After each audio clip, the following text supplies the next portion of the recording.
तो विषय की जब बात हुई तो मयूर जी ने 2-3 सुझाव दिए। तो ये बोले कि हम सबकी आजकल एक बड़ी दुविधा पेरेंटिंग को लेके है, अपने बच्चों को कैसे संभालें। जब मुझसे कोई कहता ना कि पेरेंटिंग की दुविधा है, बच्चों को कैसे संभालें, मुझे बच्चे भी दिमाग में आते हैं कि पेरेंट्स को कैसे संभालें ये। और मैं जनरली बच्चों के साथ खड़ा होता हूँ इस मामले में, पेरेंट्स के साथ में कम खड़ा होता हूँ। और मुझे मुझे सच में लगता है कि ज्यादा सीखने की जरूरत पेरेंट्स को है, ना कि बच्चों को है। और अभी कोटा में जितनी दुर्घटनाएं हुई, तो वहाँ के एक वरिष्ठ अधिकारी हैं राजस्थान सरकार के, जो कोटा में डीएम भी रह चुके हैं। उन्होंने मुझे फोन किया कि मैं चाहता हूँ कि आप भी इस प्रक्रिया में हमारी हेल्प करें बच्चों के लिए। मैंने कहा, आप जिस दिन कहेंगे मैं आ जाऊंगा, जो कहेंगे मैं कर दूंगा, आप बताइए क्या करना है। बोले, कोटा में बहुत सारे बच्चे हैं, हम चाह रहे हैं कि उनसे आप बात करें। मैंने कहा, एकदम आ जाऊंगा, लेकिन अगर आप मेरी सलाह माने तो उनके पेरेंट्स से बात करवाइए, क्योंकि ये दिक्कत बच्चों की नहीं है, ये दिक्कत पेरेंट्स की है। तो उसके बाद से वो प्रोग्राम बन नहीं पाया, क्योंकि पेरेंट्स को बुलाना भी आसान काम नहीं है। बच्चों को तो घेर घार के बिठा सकते हैं, पेरेंट्स को आप कैसे बुलाए। लेकिन फिर पेरेंट्स की बात होते होते बात हुई कि थोड़ा सा बिजनेस एथिक्स से बात करेंगे, थोड़ा सा। तो ये की विशेष इच्छा थी कि एम्पैथी पर बात करें, जो आजकल समाज में कम हो रही है। तो अंत में ये हुआ कि सर आप बस आ जाइए, इन्हीं सबका मिला जुला के हलवा बना दीजिएगा, और बेसिकली हम आपको सुनना चाह रहे हैं, और कोई खास टॉपिक से मतलब है नहीं, बस आप आ जाइए और कुछ कुछ बातें अच्छी अच्छी कर लीजिए, बस इतना ही पर्पज है। तो फिर मैं उसी इरादे से आया हूँ। तो मैं शुरुआत पेरेंटिंग से कुछ बातों से करूंगा, उसी में एम्पैथी का जिक्र भी कर लेंगे। थोड़ा सा मौका मिला तो मयूर जी का फेवरेट विषय बिजनेस एथिक्स है, मौका मिलेगा तो उसको भी बीच में डिस्कस कर लेंगे। मैं क्योंकि अध्यापक हूं और बच्चों से बात ज्यादा करता हूं, अक्सर मैं जब क्लास लेता हूं तो बच्चों की संख्या अच्छी खासी होती है, और ये बहुत चुनौती होती है कि उनको 3 घंटे 6 घंटे 8 घंटे बिठा के रखना। हमारी क्लासेस में बच्चों को एक छूट है कि वो जब चाहे उठ के जा सकते हैं। मेरी क्लास में विशेष रूप से और भी छूट है, वो सो भी सकते हैं क्लास में, मैं उनको कभी नहीं रोकता हूँ। इतना ही कहता हूँ कि नींद आए तो कोने वाली कुर्सी पर चले जाए, ताकि दीवार पे सिर लगे तो ज्यादा चोट ना आए, ऐसे सिर पे झटका आ सकता है। वो मेरी क्लास में खा भी सकते हैं। मैं खुल के बोलता हूँ कि मेरी क्लास में आपको बिल्कुल नहीं सोचना है, खाने का मन करे खाते रहो, नींद आए सो जाओ, उठने का मन करे उठ के चले जाओ, मुझे कहीं कोई दिक्कत नहीं है। अगर आप मेरी क्लास में उठ पा रहे हैं, खा पा रहे हैं, तो ये मेरा फेलियर है, आपका नहीं है कि मैं आपको रोक नहीं पा रहा हूं। तो इसी बहाने मुझे फीडबैक भी मिलता रहता है कि मैं कैसा पढ़ा रहा हूं। तो आप लोग अपना हरकतें करते रहिए और मैं अपना काम करता रहूंगा। तो बहुत जरूरी होता है कि उन बच्चों को बहुत शुष्क तरीके से ना बताया जाए, थोड़ा रोचक तरीके से बात की जाए। रोचक तरीके से बात करने का एक ही तरीका है कि आप उनको कहानियों के माध्यम से बताएं, एग्जाम्पल्स के माध्यम से बताएं, एनेक्डोट्स इनको हम कहते हैं, घटनाओं के माध्यम से बताएं। और जैसे ही हम घटनाएं सुनते हैं, कहानियां सुनते हैं अपने आसपास की, तो हमें किसी चीज का महत्व और कॉन्सेप्ट दोनों समझ में आते हैं। मैं जहां से ये बात करना शुरू करना चाहता हूं वो ये है कि पेरेंटिंग के नजरिए से हमारा समय दुनिया के इतिहास से सबसे मुश्किल समय है। पेरेंटिंग हमेशा मुश्किल रही है। मेरी राय में इस दुनिया का सबसे मुश्किल काम माँ होना है, बाकी सारे काम आसान है। माँ बन के अपने बच्चे को पालना इतना मुश्किल काम है। मतलब बाप लोग जाते हैं, बिजनेस करते हैं, पैसा कमाते हैं, सब कुछ करते हैं, बड़ी बात है, वो भी छोटी बात तो नहीं है। लेकिन उससे ज्यादा मुश्किल है एक छोटे बच्चे के साथ 24 घंटे गुजारना, बिना क्रोधित हुए गुजारना, उसकी हर तरह की जिद, हर तरह की छटपटाहट, बेचैनी को झेलते हुए गुजारना, अपने जो करियर हो सकता था उसको दांव पे लगा के उसकी जिंदगी को संवारना। एक छोटा बच्चा एक स्टार्टअप जैसा होता है, क्योंकि जैन समुदाय है इसलिए मैं ऐसी भाषा ज्यादा बोल रहा हूं। एक स्टार्टअप जैसा है।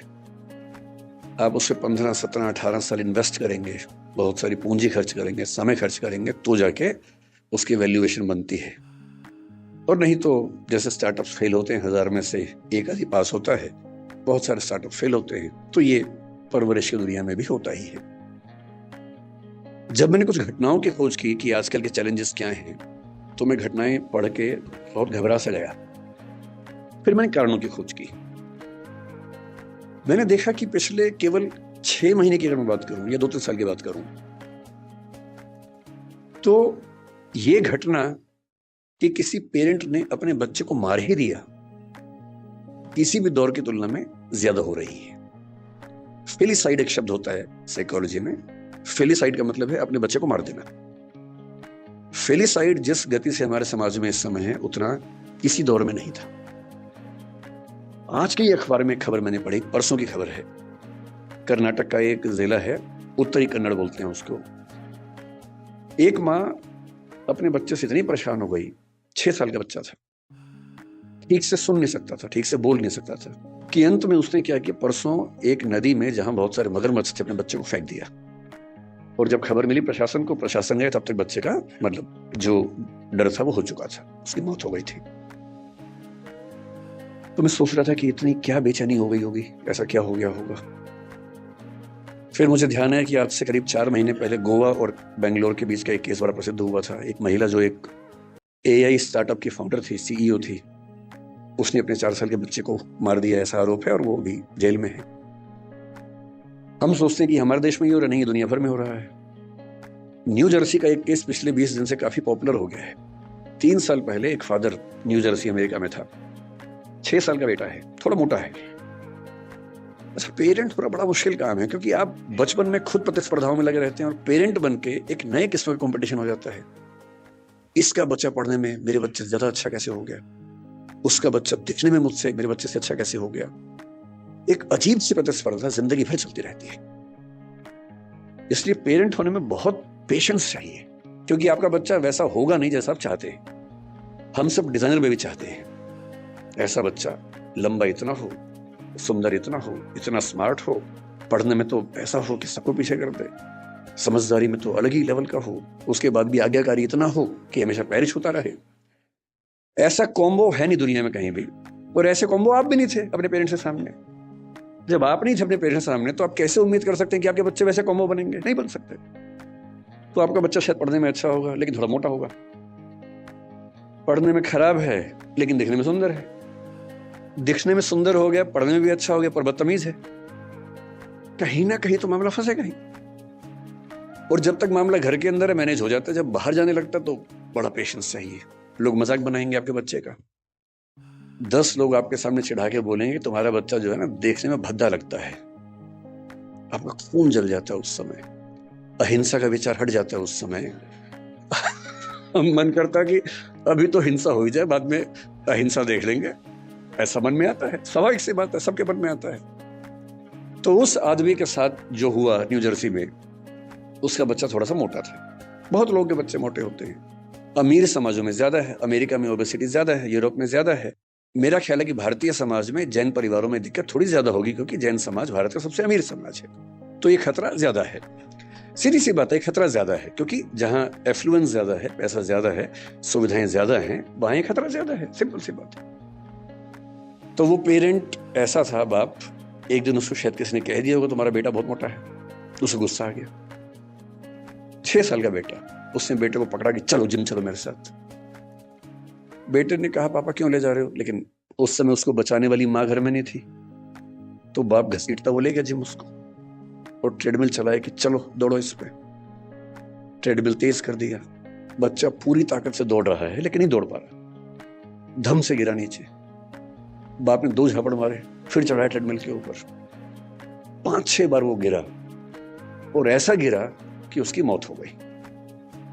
और अब 3 साल बाद इस घटना के, लगभग 3 साल हो गए इस बात को, अब केस शुरू हुआ, उसके फादर जेल में हैं, 30 साल की सजा का प्रस्ताव दिया गया सरकार की ओर से, क्योंकि वहां प्ली बार्गेनिंग होती है, कितनी सजा ले लो तो केस नहीं चलाएंगे, नहीं तो केस चलाएंगे। तो उसने कहा कि मैं सजा नहीं मानूंगा, तो केस चल रहा है, बाप जेल में। ये घटनाएं इतनी मात्रा में पहले नहीं सुनी जाती थी। पहले किसी माँ का अपने बच्चे को मारना केवल एक स्थिति में होता था कि माँ अविवाहित है, वो ऐसी स्थिति में फंस गई है कि कुछ कर नहीं सकती है, उसके लिए जिंदा रहना मुश्किल है, तभी वो मारती नहीं थी, कहीं छोड़ देती थी, भाग जाती थी। ऐसी ये घटना में कबीरदास का इतिहास हम पढ़ते हैं। यहूदियों के जो प्रवर्तक हैं हजरत मूसा, उनका इतिहास भी ऐसा है। उनकी माँ ने भी उनको इस तरह से एक नदी के पास छोड़ा था, और फिर वहां से जो राज परिवार था उसने उसको अपना लिया था। ये घटनाएं बढ़ रही हैं, इसका मतलब पेरेंट्स का जो पेशेंस का लेवल है वो दुनिया के इतिहास का सबसे कम इस समय हो चुका है। एक तरफा नहीं है, ये बच्चों की साइड से भी है। अगर आप बच्चों का मनोविज्ञान देखेंगे तो वो भी बहुत अच्छे सिम्टम्स नहीं आ रहे हैं इस समय। अभी 2-3 महीने पहले बेंगलोर में घटना घटी है। 14 साल का एक बच्चा, 15 साल का उसका भाई, 2 भाई हैं।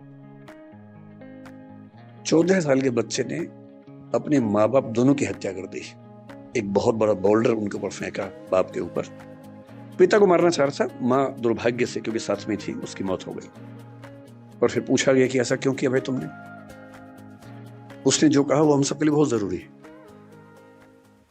उसने कहा पिछले कुछ समय से मुझे और मेरे भाई को एलर्जी हुई, उस एलर्जी की वजह से हमारी त्वचा कहीं कहीं जल गई, काली हो गई।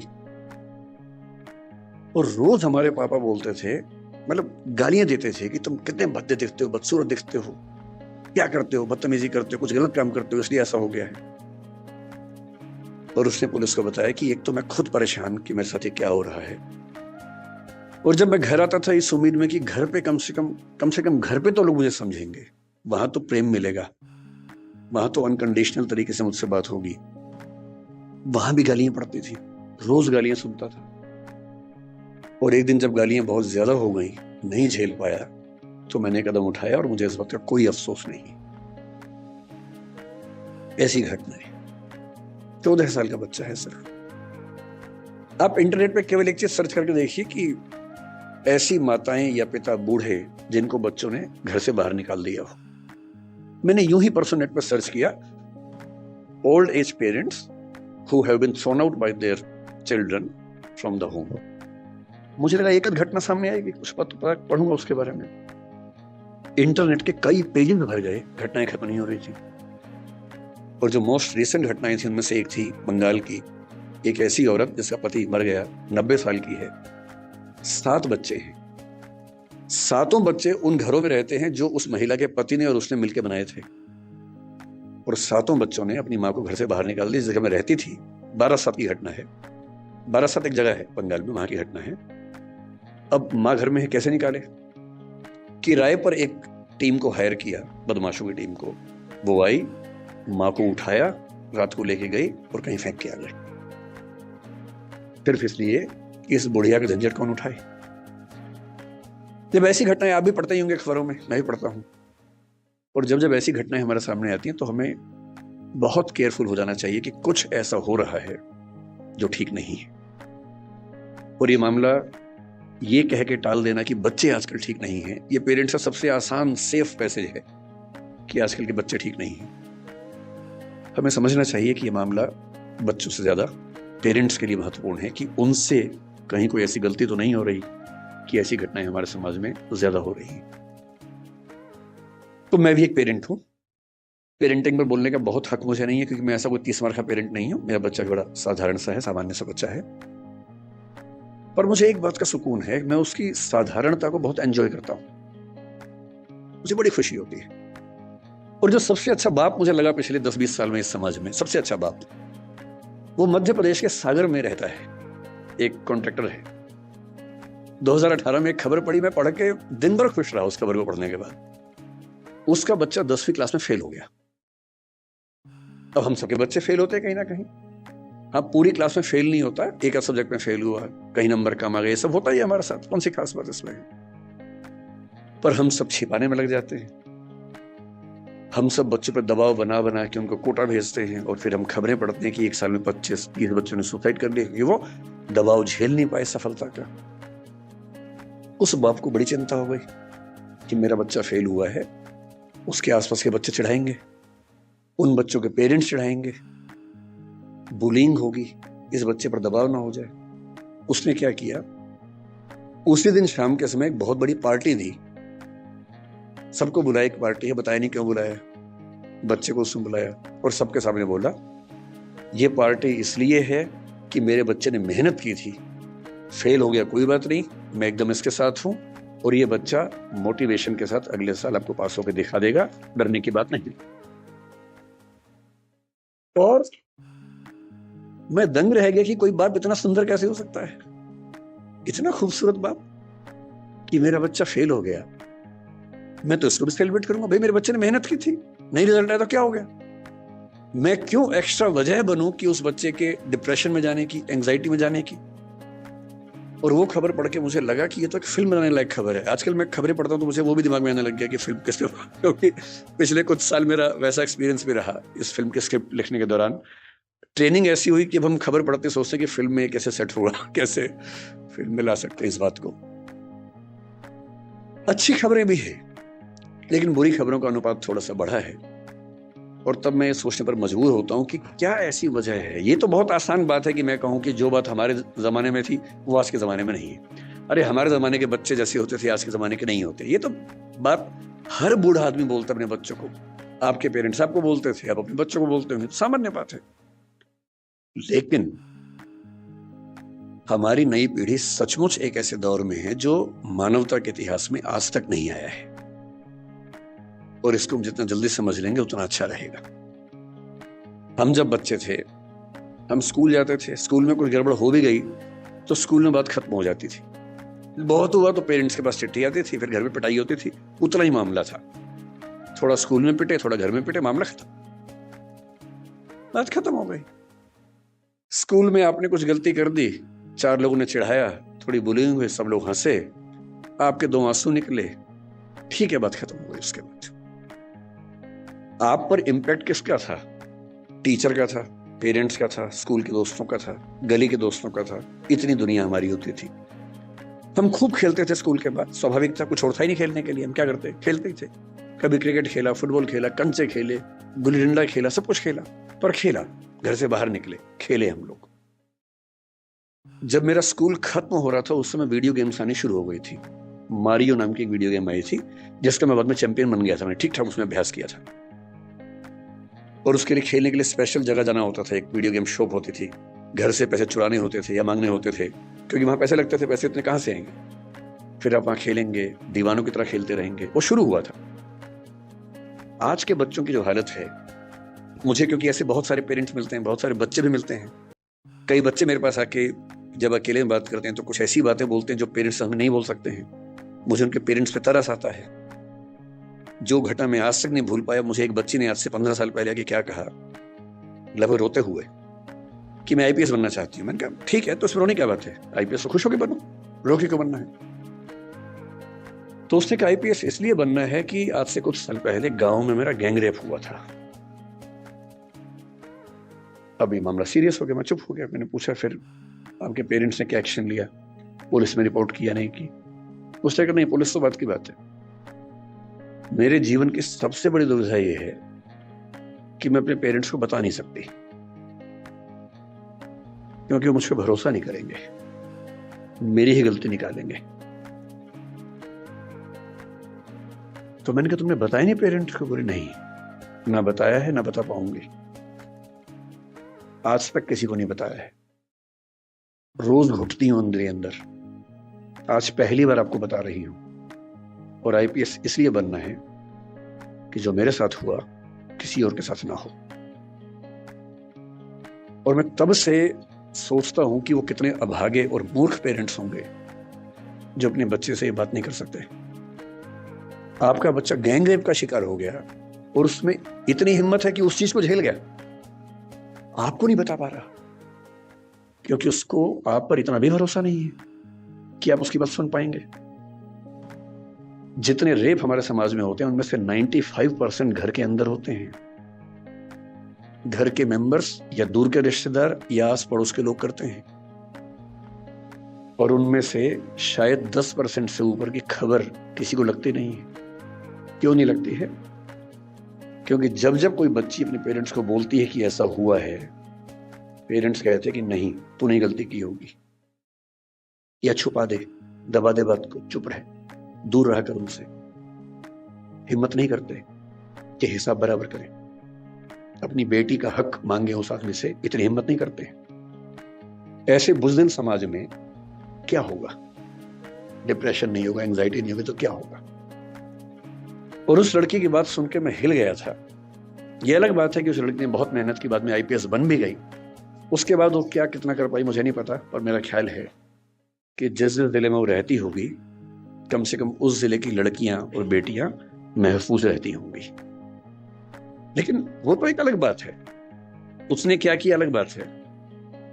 एज पेरेंट्स हम क्या कर रहे हैं ये अलग बात है। और जो मैं अब बताने वाला हूं वो तो और घबराने वाली बात है। आज का समाज, आज की स्थितियां कैसी हैं? हमारे बच्चों की सबसे बड़ी उपलब्धि भी, सबसे बड़ी चिंता भी ये है कि वो इंटरनेट के दौर के पैदाइशी बच्चे हैं। हमारी जनरेशन वो है जिसने सारे चेंजेस को देखा। हम लोग दुनिया के सबसे रोचक जनरेशन के लोग हैं जो मेरी जैसी उम्र के लोग हैं, 40-50। मैं 50 का हूँ, आप तो 40-30 के लग रहे हैं देखने में। तो मतलब जो 40-50-55 की उम्र के लोग हैं, इतनी इंटरेस्टिंग जनरेशन इस दुनिया के इतिहास में कोई नहीं है जितनी हमारी है। हम जब पैदा हुए तो टेलीविजन आने वाला था। टेलीविजन हमारे दौर में 1975 में पैदा हुआ भारत में। टेलीविजन से लेकर फिर कलर टीवी, फिर वीसीआर, वीसीपी, वहां से होते होते फोन जिसमें घुमा घुमा के फोन करना पड़ता था, फिर थोड़े अच्छे फोन होने लगे, वायरलेस होने लगे, मोबाइल फोन पहली बार जिसमें इनकमिंग आउटगोइंग 16 रुपए पर मिनट हुआ करती थी। वो ऐसे फोन बटन वाले जिनसे आप कील भी ठोक सकते हैं, ऐसे फोन हुआ करते थे। इतने साल के बाद पहली बार स्मार्टफोन आने शुरू हुए, फिर पता लगा कि फेसबुक भी कुछ होता है, फिर पता लगा व्हाट्सएप भी कुछ होता है,